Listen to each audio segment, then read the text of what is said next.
इसलिए खिलाड़ी को गरीबी छू सकती है, एक खिलाड़ी को गरीबी छू सकती है, बीमारी नहीं छू सकती। देहात के लोग हैं, गंवार लोग हैं, आप लोग देहाती लोग हैं, जंगली लोग हैं, आप एक तो सोना देने का पहला काम किसी ने किया है तो जयपाल सिंह मुंडा के नेतृत्व में 1928 में भारतीय टीम ने हॉकी के मैदान में फतह करके कि कलकत्ता के फुटपाथों में नंगे बदन जो आंधियां सहते हैं, कलकत्ता के फुटपाथों में नंगे बदन जो आंधियां सहते हैं, उनसे जाकर सबसे महत्वपूर्ण है एक इंसान दूसरे इंसान की भावनाओं को समझना, उसके साथ मनुष्य जैसा व्यवहार करना और उसके हितों की रक्षा करना, उसे असल में जरूरी नहीं हर वक्त जुबान पे ईश्वर का नाम आए, कि जरूरी नहीं हर वक्त जुबान पे ईश्वर का नाम आए, वो लम्हा भी भक्ति का होता है। जयराम महतो जी का इस मंच में स्वागत है, जोरदार ताली स्वागत, जोरदार तालियों के साथ स्वागत करें।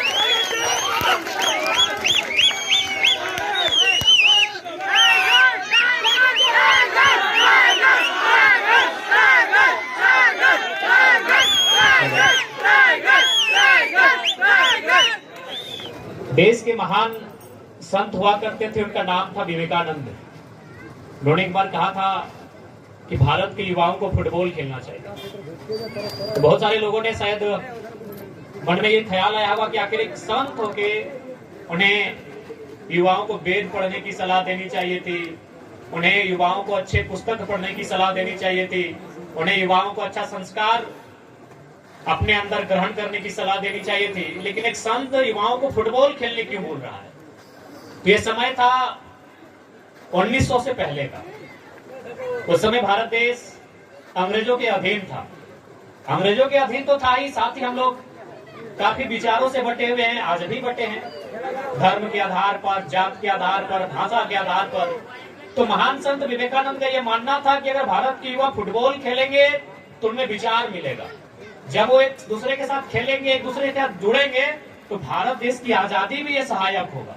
इसलिए आज आप देख लीजिए, इसी मैदान की बात कीजिए, आपने कभी किसी भी खिलाड़ी से उसका जात से और धर्म से परिचय नहीं लिया। जब देखिएगा हाफ टाइम का खेल होता है तो जिस जर्सी को हम पहनते हैं, खासकर गांव देहात के खेलों में, उसी जर्सी को बदलकर दूसरा खिलाड़ी आता है। जबकि आप अपना घर में चले जाइए, यदि आपका सगा भाई है ना, तो आपका पहना हुआ ड्रेस नहीं पहनेगा, इतना बदबू देता है।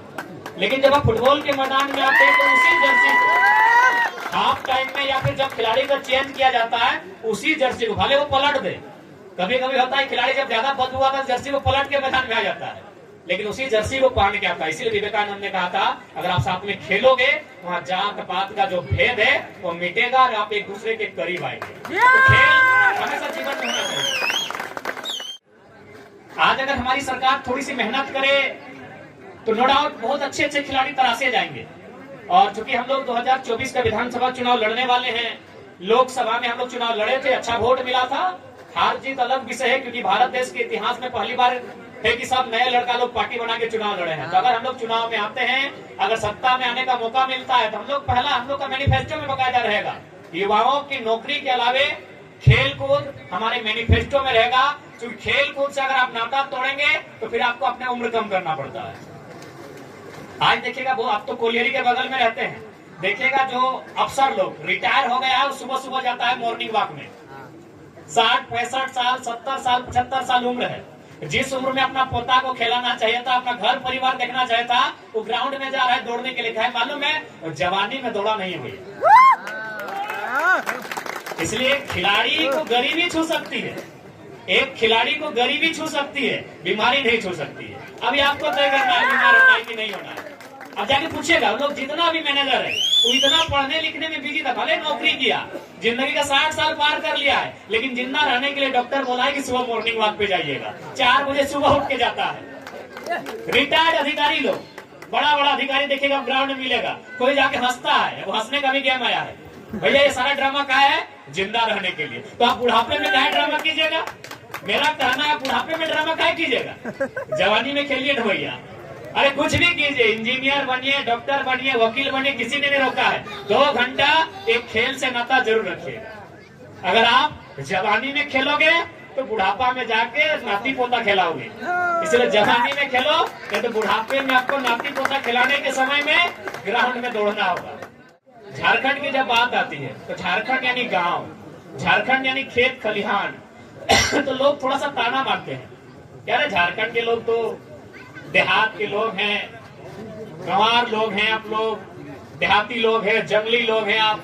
तो एक बात हमेशा याद रखिएगा, यदि आपको कोई कभी ताना मारे कि आप झारखंड के लोग या आप खेल कूद में कहाँ तक आएंगे, तो ठीक है, धोनी का नाम तो दुनिया जानती है, लेकिन मैं धोनी की बात नहीं कर रहा हूँ।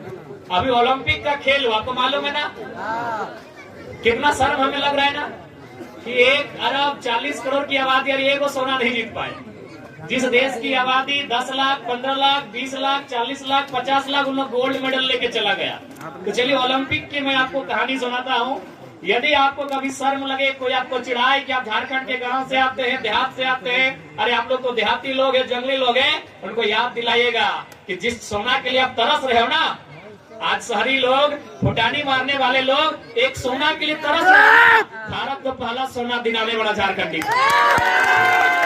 मालूम है कौन नाम था? और वो कोई धनबाद और जमशेदपुर के नगर से नहीं था, वो खूंटी के ग्रामीण एक जंगली क्षेत्र से जयपाल सिंह मुंडा से। भारत को पहला सोना दिलाने वाला। तो अगर तुमको कोई नीचा दिखाए, उसको सबक जरूर सिखाइएगा कि तुम बड़े बड़े लोग बड़े बड़े शहरों में रह के एक सोना नहीं दिला पाए हो। पूरे भारत को सोना देने का पहला काम किसी ने किया है, तो जयपाल सिंह मुंडा के नेतृत्व में 1928 में भारतीय टीम ने हॉकी के मैदान में फतह करके दिया। इसलिए बिल्कुल आप खेलें। अगर हम लोग आते हैं सत्ता में, खेल कूद करने वाले खिलाड़ियों को निराश नहीं होने देंगे। आपके खेल की सुविधाएं और खेल के लिए हम लोग विशेष कोटा भी रहेगा कि जो लोग खेल के जाएंगे उनको एक विशेष कोटा भी दिया जाएगा। कभी कहेंगे कि भले आज हम स्वतंत्र हैं, भले हम आजाद भारत में रहते हैं, लेकिन ये आजादी ना भगत सिंह के सपनों का भारत है, ना ये महात्मा गांधी के सपनों का भारत है, ना ये एपीजे अब्दुल कलाम के सपनों का भारत है। ये चंद पूंजीपतियों के सपनों का भारत है। इसलिए अगर हम लोग चाहते हैं कि भगत सिंह के सपनों का भारत बने, तो हर एक युवा को मेहनत करना होगा। हर एक युवाओं को आज इस देश की जो बीमारी है, सबसे बड़ी बीमारी है करप्शन, उसके खिलाफ लड़ना होगा। उसके लिए आपको ईमानदार होना होगा। उसके लिए आपको पढ़ लिख कर उन जगहों में काबिज होना होगा जहां से बेईमानी फैलती है। देश के एक प्रधानमंत्री हुआ करते थे, बड़ा सुंदर कहते थे, अटल बिहारी वाजपेयी, जिनकी अभी देश में सरकार है, जो अभी हम बिल्कुल कुछ पूंजीपतियों की गुलामी करते हैं, उसी पार्टी के प्रधानमंत्री थे। बड़ी सुंदर 2 लाइनें कहा करते थे कि कलकत्ता के फुटपाथों में नंगे बदन जो आंधियां सहते हैं, कलकत्ता के फुटपाथों में नंगे बदन जो आंधियां सहते हैं, उनसे जाकर पूछो कि वो 15 अगस्त के बारे में क्या कहते हैं।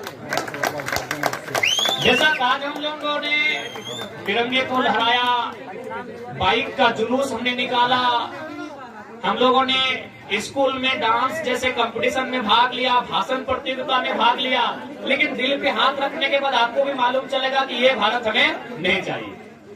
आज के दिन बड़े बड़े नेता अभी माइकों में आकर देश प्रेम का लेक्चर देते हैं।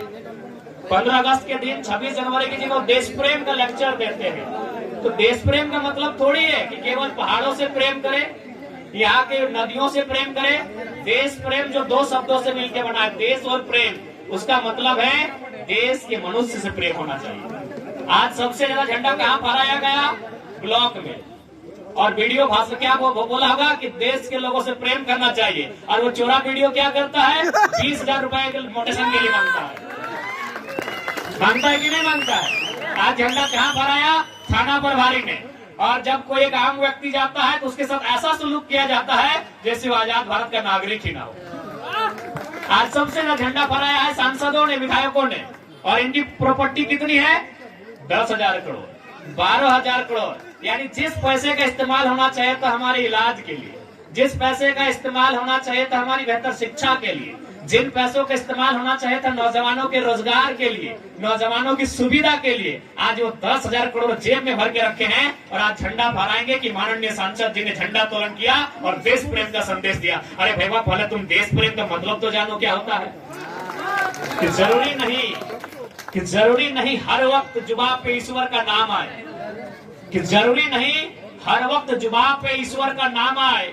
वो लम्हा भी भक्ति का होता है जब एक इंसान के काम जरूरी नहीं हर वक्त जुबान पे ईश्वर का नाम आए, वो लम्हा भी भक्ति का होता है जब एक इंसान दूसरे इंसान के काम आए। तो ऐसा भारत अगर हम बना पाए, ऐसा नहीं कि हम लोग भी दूध के धुले हैं, नो डाउट हम लोग इसी वातावरण में रहते हैं, हमें भी खामियां है। हम लोग थोड़ी कह रहे हैं कि हम लोग दूध से धो के आए हैं, हम है तो हम ही है, लेकिन हमें प्रयास करना चाहिए, हमें हमारी खामियों को दूर करना चाहिए, हमें प्रयास